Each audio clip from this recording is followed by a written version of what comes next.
Some of the emotions the dark emotions, are more difficult to hold than others. How do we tell if we're holding them too tightly or too loosely? Here's a question to ask yourself. Is my experience of said emotion disallowing space in some way for the light emotions? If your answer is yes, then potentially you're holding too much space for the dark emotions. Let me give you an example, a specific emotion, revenge, okay? Revenge, in my opinion, is simply intense anger coupled with this massive thirst for justice. It's typically, it surfaces when we have been served up a platter of injustice. So that's completely understandable, that one would have a more intense desire for there to be justice in the world. Now, how far do we take this? How do we keep this in check? Going back to my question, you ask yourself if your allowance of the space for this emotion is in some way starving out the other emotions. So it's often the case with some of the more destructive emotions that in order to, if you're going too far with something like revenge, you actually end up having to suppress empathy or compassion or putting yourself in somebody else's shoes. Particularly if you take it to the point of, okay, it's not just that I'm experiencing this emotion, it's that I'm going to now exact my strategy of revenge in the form of X, Y, and Z, right? What happens is, let me give you an example. I'm driving in traffic. Somebody cuts me off on the freeway.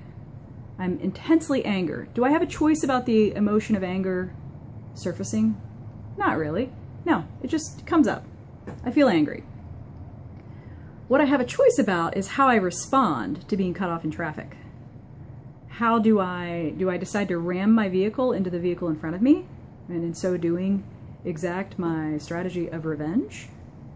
Well, that's my choice. That's the environment around the emotion where I can either stoke the fire, I can put kindling on the fire and make it, my small campfire, turn into a bonfire in the backyard, and in so doing, starve the oxygen out of the air into my fire rather than other emotions that might be lying around ready to surface, even down the road, long term.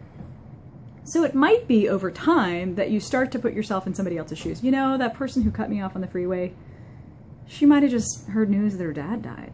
You know, where I start to actually feel a little bit of compassion towards this person. And again, that can be difficult to hold at the same time as this feeling of like, I'm really angst. I'd like to exact revenge on her and ram my vehicle into her, right? Allowing too much space is the line where we decide to exact our strategy, and it's coupled with the disallowing of other stuff, the disallowing of other emotions that I might feel at the same time. That's the problem I see with something like revenge. You can take morality out of it, and we can talk just from a health standpoint.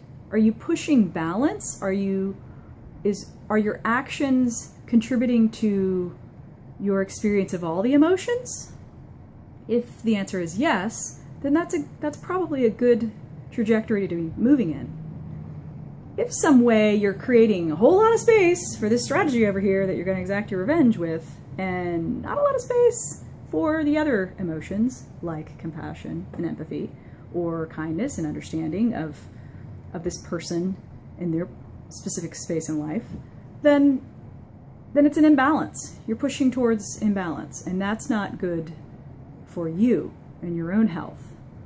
The other thing with revenge is that, ironically, we think of it as this way of taking back control of our own trajectory. If you think about it deeply enough, you may recognize that when you tie your own trajectory and place it outside yourself, dependent upon this person experiencing pain or horror at you inflicting your revenge strategy, You just took your locus of control and put it outside yourself, dependent on somebody else's experience. From a mental health perspective, that's not healthy. Locus of control needs to be focused on your own experience, the things that you do have control over.